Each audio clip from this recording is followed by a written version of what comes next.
Merry Christmas, everyone, and welcome to the Manuscript Podcast. This is the podcast where we believe 21st century man controls his destiny, that his choices define his future, and that he writes the script to his own life. I'm your host and fellow man, Reuben Stamper, and as always, it is an honor, a pleasure, and a privilege to have you here with me today. Please bear with me today. I am under the weather, sick. My health is amuck, as they say. So, if you hear me periodically throughout this episode sipping on my warm beverage of unknown origin, whiskey, then just bear with me. That's all I ask. So, in keeping with the Christmas spirit and this time of year, I thought it would be fitting to talk about friendship and the importance it plays in a man's life on so many different levels. Now, in the past few episodes, we've talked about virtue, and a good friend helps you grow in those virtues so much. And it's funny, but one of the things Aristotle said about virtue in his writings was that a man should count himself lucky if he can find but one virtuous friend. Right, and we all have this idea in this culture of our best friend, right? Oh, that guy's my best friend. I've never really ascribed to that title because I think that everyone's life is changing so constantly that your most intense friend changes along with that. When people are in different walks of life, I think a lot of times that changes. That's my own personal view. But I agree with that statement. If you are lucky if you can find a man who is incredibly virtuous, you can look up to, and who deems you worthy to walk alongside with, right? Who can look at you and say, this is the kind of man that I respect as well, and I would like to go enjoy certain aspects of life with. And so, friendship is incredibly important when it comes to building virtue. And I think it's also fair to point out that everyone has different personalities. Some men see a goal, and the goal itself is enough to just push them through and just say, oh man, I want it really bad. I'm going to make it happen. And these men have like super strong wills. And I do believe that your will is something you can work on and you can build that resilience. But there is a natural aptitude for a lot of personalities to just go after things wholeheartedly and just rush in, right? But there's also other personalities that in many ways need to be dragged toward virtue, okay? And I mean, obviously, virtue is a choice. No one can actually drag you towards virtue, but it's much easier for some people to act in virtuous ways if they have a partner, like a partner in crime, to help them do that.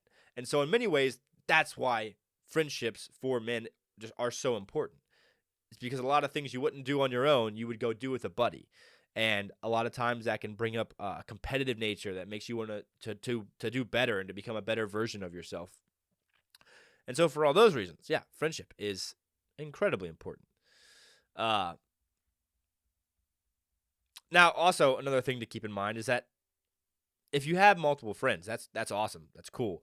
But I think it's fair to say that some friends excel in certain virtues and others excel in different virtues. I mean, all my friends who know me know that I am very imperfect, that I'm very flawed, and that I've got a lot to work on. But they're my friends. I have chosen them and chosen to remain their friend because I respect them in a certain way, and I see something in them that I think will also, that is honorable. That I am proud to walk alongside them because of that feature or that part of who they are. But also because I think it can lead me to become a better man. And I do think that's a pivotal part for men to understand. This is just foo logic, right? This is just my mind working on this. But I believe that just as virtue is a choice, you have to make choices repeatedly, time and time again to actually, accrue the virtue to make it part of your life. I think that friends may be one of the single most important choices that you make. So take a second and pause and assess your friendships, I guess is what I'm trying to say. Because you can have friendships of pleasure, and you can have friendships of utility, and you can have true virtuous friendships, right? All these different types of friendship, which is awesome. But at the end of the day, friends cannot be forced upon you. You have to make the choice to be around them. And if you see that a friend that or at least an acquaintance that you have been hanging out with time and time again is actually dragging you down and making you into a less virtuous person, then jump ship. Jump ship. I know it's a hard message to hear, but it's true. It's true. Friends are supposed to uplift you, to bring you to be a more excellent version of yourself. Also to call you out on your bullshit. That's another great asset that male companions can do. I think better than women that you may know. It's like I think that men have this like kind of I punch you in the shoulder or you punch me in the shoulder, and it's this give and take that can be a little abrasive, but also very helpful for a lot of guys and very straight to the point. So that's just yet another reason why men should have great male companions to walk through life with. And so, like, to give a couple examples of what I'm talking about when it comes to being dragged toward virtue, and I don't, drag probably isn't the right word, but I'm going to use it because it's just what comes to mind. Like, there's, in our culture, a lot of people know that if you have a gym buddy, you're more likely to go to the gym. If you have somebody that you are keeping accountable and they're keeping you accountable to reach certain goals, whether, in fitness or whatever it is, then you're more likely to complete that goal and to actually, if you're a person that doesn't just have the motivation of their own accord to jump off the couch and go to the gym, well, your buddy might text you and be like, hey, man, I'm heading over to the gym now. Like, we said we were going to be there at 4. Let's do this. And for a lot of guys, that'll motivate them to do that. Now, I think I'm going to make the argument that with a lot of these things, you should never sit back and say, well, I'm just the guy that reacts when my friend asks me to do something. No, don't do that. Let that pull, like that pull to the gym or that pull to the book or pull to any kind of excellence, to anything that's going to make you to a better man. Let that just be something that builds the muscle around that thing. So don't just say, oh, I'm only going to go to the gym if my buddy John goes to the gym. Don't say that. Say, I'm a person that goes to the gym and I go with John a lot of the time. Right? Change that framework in your mind, because I do think there's probably a temptation for a lot of guys when they do have friends to see certain activities as just things they do with their friends when they are just in generally good habits to form and get into. So I guess what I'm saying is, I have found myself doing this as well. So this is also a preaching to me as well, that you shouldn't just relegate yourself to, oh, I'm the guy that does X, Y, or Z because my friend asked me to do X, Y, or Z. No, I should say, I'm the guy that does X, Y, and Z, and sometimes I do it with my friend. That way, you are taking the agency back, and you are making the choice. And so you're not trying to say that it's an easy excuse to say, oh, my buddy's not going to the gym, so I can't. What I'm saying is build the muscle up each time that you do go to the gym with your buddy, so that when he's not there, when he's sick and he's out of commission, that you'll still go because you've been working on actually accepting it as your choice, not his choice. Fair? Okay. So, yeah, talked about, going to the gym with a buddy is super helpful. Or this is, I've been using so many meathead analogies recently, so I'll go with something a little more brainiac, I guess. But, I think reading is very good for your brain. It's a very good thing to do. And if you have a guy, some people are like, I'm not a reader. That's a whole other discussion. But having a buddy that you're reading a book with that you can stay accountable to, like, hey, we're going to talk about these chapters or whatever, can be super helpful in helping you actually grow that aspect of who you are as a man. And so whatever part of your life you think needs work on, if you can find a friend who can help you excel in that area, do it. And be grateful for that person because they're really helping you out. Yeah, and on top of all this, I do want to say there's like a profound. I mean, I was talking a lot about the utilitarian side of things. It's like, oh, they can make you get in better shape. They can make you smarter, all these things. But there also is a very profound sense of brotherhood you can have with your guy buddies that you just never will have, in my opinion, with someone of the opposite sex. There's just a different dynamic there, and that's fine. That's totally cool. But I would make the argument that my guy buddies and I share something that me and my fiance probably won't ever, and vice versa, obviously. But yeah, there's like this profound sense of brotherhood you can get with them, and like the competitive nature that men have with each other can be super helpful towards making you reach heights you never knew you could get to.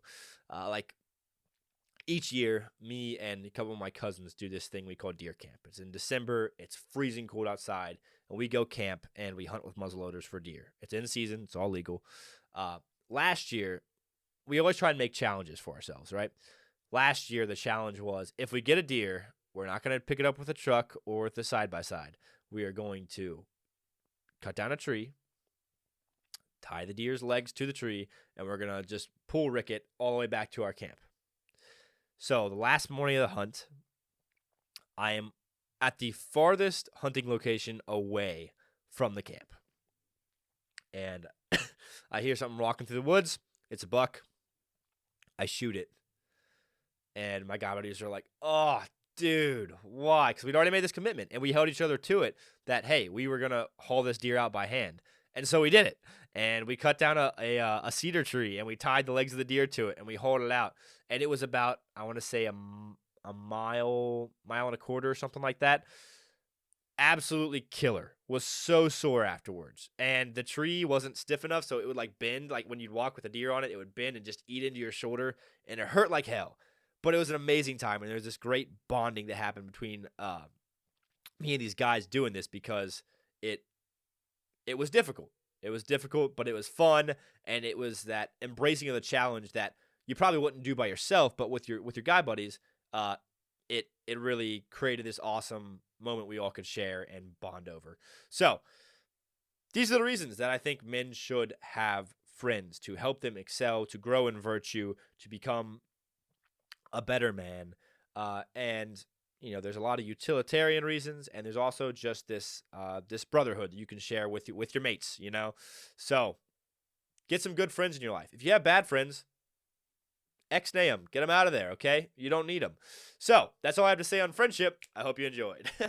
Hey guys, have you heard? I have a book. It's called Modern Misery: How 21st Century Man Can Conquer His Iniquities and Release the Badass Gentleman Within. It's a book about how we as men in today's modern era can overcome the multitude of issues that we face every day and throughout our lives. So if you're interested, go to Amazon. There will be a link in the description below. Give it a purchase. It's Christmas time. Or buy it as a gift for somebody if you think that they would enjoy it. That's all I have to say. Back to the podcast. All right, everyone. For the next section of this podcast, I'm going to talk about a stat that should bring a lot of hope to everyone, but that also might be a slap in the face for some people. And that's okay, because sometimes you need a good slap in the face to change your ways. So this is a stat that I'm going to bring up because all around you hear that life is getting more expensive. And it's true. Life is getting more expensive. And this stat, however, is going to show all of us, myself included, that while life is getting more expensive, we also are choosing to spend more money than ever on things that are not necessary for life. So let's dive into the stat. So this is according to the Consumer Expenditure Report for 2022. Okay, this is done by the Bureau of Labor and Statistics in the United States. You can look it up online if you're interested. So, according to this Consumer Expenditure Report from 2022, the average American spent $3,639 on eating outside of their home in 2022. So that's eating out, right? Over $3,600. This is just the average American expenditure, right? All these are based off average numbers. So the average American spent $3,639 on eating outside of their home in 2022. They also spent $3,458 on entertainment, $583 on alcoholic beverages, $1,287 on out-of-home housing, so that's vacations, to be clear. And this all compounded means that the average American spent $8,967 on non-essential items in 2022. Now, let's be very clear, because I don't want you all coming after me like I am Scrooge. It's Christmas time, like sometimes you got to spend some money. That's cool. I like going on a nice fancy dinner every now and then. I like different forms of entertainment. I just went and saw Die Hard in theaters. They re-released it. It was freaking awesome. I loved it. So that was something that I deemed worth spending money on, The point I'm trying to make is that it is fine to state the fact that life is getting more expensive, but it's not okay to take on this victim mentality of, oh, well, my life is terrible. I can't change it. I can't save money. I'm never going to be able to get a house. Say all these things when, the average American is spending almost $9,000 a year on non-essential items. Now, once again, don't call me a miser. I think that there are things you should definitely do that contribute to the overall happiness of your life. You should go and have experiences that cost money. You should go enjoy entertainment to a healthy degree, like moderation in all things. You should go have drinks with your buddies, like it was saying that the average American spent $583 in alcoholic beverages a year. That was actually lower than I had expected. But the point I'm trying to make is that we as men get to make choices with where our money goes. I believe we are called to be good stewards of our finances and to delay gratification in many areas so that we can accomplish our goals. And that's what is required. It's like there's always going to be stuff thrown at us to buy. People are always going to be trying to get us to buy things. But it is up to us to have the courage and the wherewithal to say no. I may want this thing. I may want that thing. That thing may look cool, but I have broader goals. I have the interest of my family in mind. I have dreams of owning property or owning a house or getting this car. And that requires sacrifice. Sacrificing now so you can enjoy it later. Now, I don't normally do this. I guess I've only had a few episodes, but I don't necessarily go and recommend other podcasts to people. It's fine if you do, obviously. I wish everybody the best. But I am going to recommend a podcast on this podcast. It's crazy. It's called The Ramsey Show. It's part of a big corporation, organization, company called Ramsey Solutions. And you've probably heard of it before, but it's all based off of this guy, Dave Ramsey, and his principles for money and living a life in which you steward your money well so that, he says, live like no one else right now so you can live and give like no one else in the future. The idea is delay gratification so you can accomplish your goals.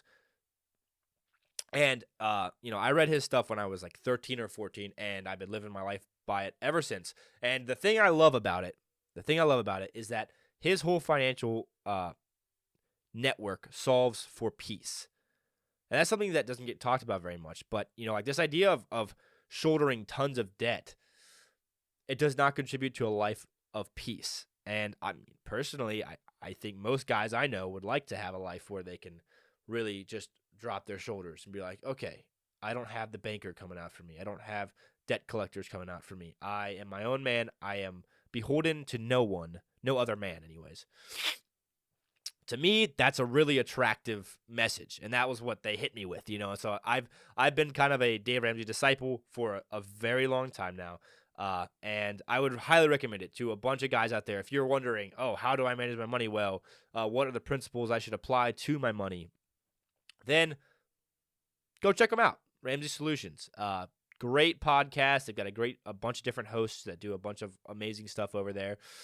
So yeah, highly recommend them. They do a great job. But anyways, yeah, I want to bring this all full circle. It's a message of hope. All right, this consumer report that came out, when you look at it in its totality, you're like, okay, the average American could, and I'm not saying they should, but they could save around $9,000 a year just changing their budget around. That doesn't mean, working extra or finding different ways to make money. That just means cutting certain things out of their monetary diet, right? So it's like, oh, we spend almost, $9,000 a year, the average American does, on things that aren't strictly necessary for your existence. Once again, I'm not saying that you have to do that. What I am saying is that as men, I believe we are called to be good stewards of our money so that we can bless people around us, so that we can help those around us, so that we can look out for the welfare of our families and make sure that they are well taken care of. And a lot of that comes down to delaying that gratification because there's always something new that you're going to want.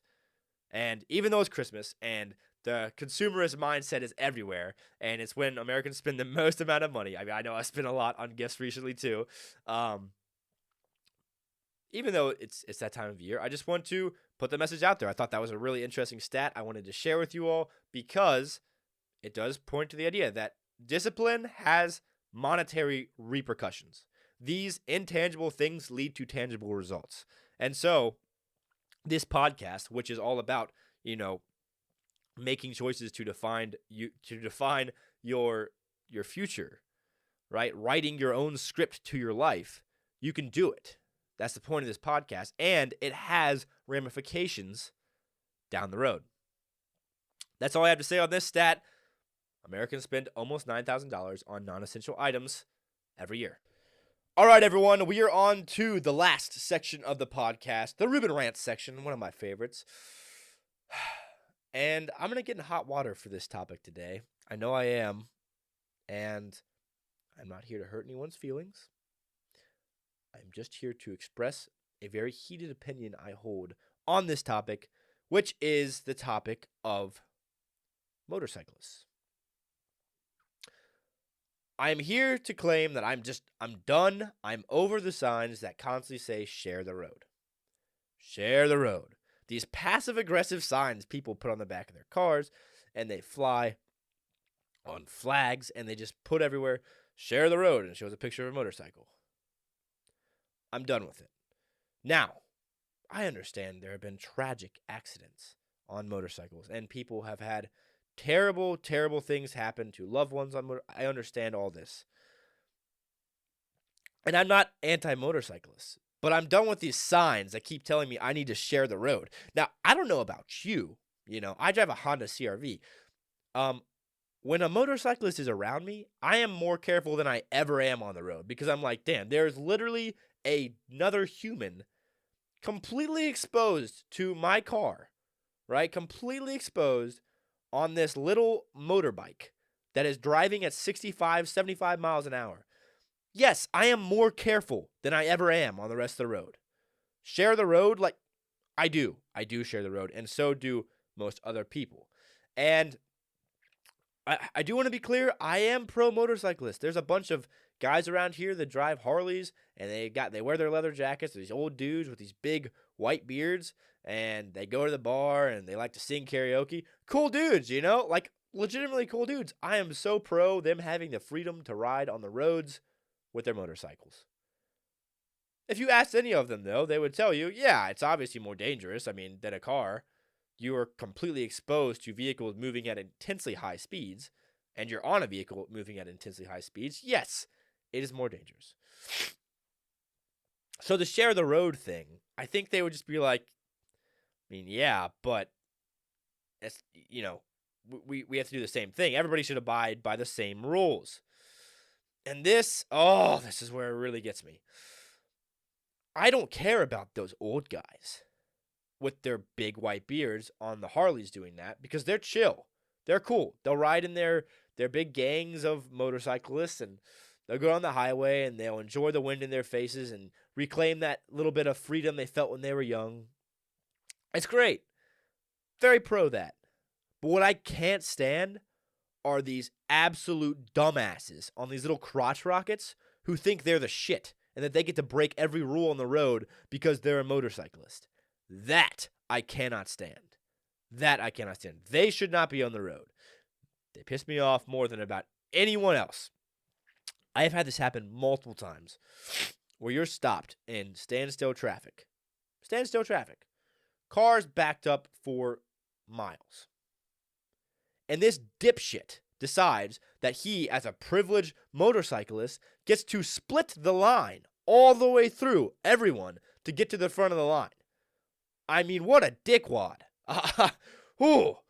Oh, man. I've always just dreamed of the day that I'd see that guy going on the right side of my car. I'd look in the mirror. I'd hear, "Ugh," and I'd look in my mirror, and some old lady would just get pissed enough to open her door.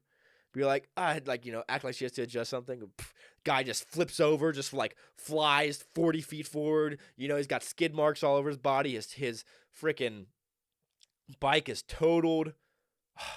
Man, I would love that. I really would. That's what he deserves. I'm sorry. You don't get to break the rules on the road that hard. Like there's soft stuff of like rolling through a stop sign or, yeah, but no, you do not get to split the line in between cars just so you can get to the front because you're a motorcyclist. And then everyone is taking the motorcyclist side as if car users don't share the road, as if we don't give them ample space.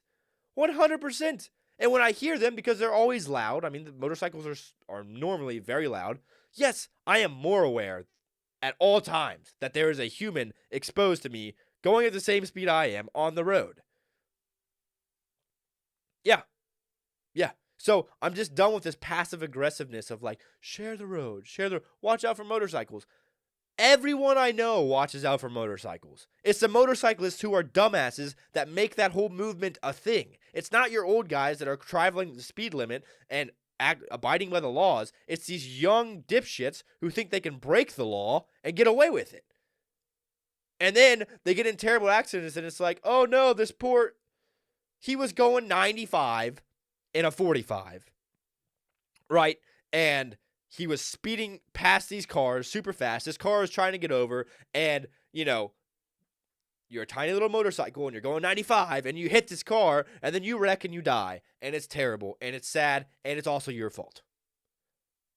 All these things can be true. Terrible, sad, also your fault. So, I'm just here to say, I do share the road. You do not have to put up your signs anymore. I share the road, as do all my comrades, the people I love. My father-in-law, my future father-in-law, rides a motorcycle. Like I said, I am so pro people doing this. I am so pro people riding motorcycles as long as they follow the laws. They don't act like dipshits. We're going to be good. We'll be fine. I share the road with everybody that's on the road. Pretty chill. But when I have been sitting in traffic for 15, 20 minutes and nobody's moved, and I hear this little tiny annoying ass buzz come from a mile back and then just rips it right in between the cars, I'm not okay with that. And I really don't want to share the road when you do things like that. As a matter of fact, I really want to scrunch the road. I want to make it a very tight window where you can't get through, because that's what's coming for you. Like, if you do that enough, eventually, one time, you're not going to be lucky. One time, you're going to try and shoot a crazy, stupid gap while merging, like, onto the highway, or trying to shoot between two cars. One day, it's not going to work out. It's not going to work out. You're going to get run over. And then, you're going to want to point to the driver of the car, who was a normal driver, driving like everybody else, following the rules like everyone else, and say, it was their fault. It wasn't their fault, dumbass. It was yours. You drove like a maniac. You got maniac results. That's what happens. So stop acting the victim. Just fess up to it. You drive like a freaking crazy person. So I'm not trying to give motorcyclists a bad name, like I said before, but I'm done with all this passive aggressive shit where people keep on saying share the road. I do. That's it. I'm done. Sorry guys, had to readjust after that heated Reuben rant section. All right, we're good. Okay, everyone, that about does it for this episode of the Manuscript Podcast. Thank you so much for watching. If you got something out of it, please consider subscribing to the YouTube channel or subscribing to the podcast over on the Spotify if you're a listener there. Thank you all so much for watching. Have a very, very Merry Christmas. God bless you. And as always, remember, there's a better life out there. Let's get after it.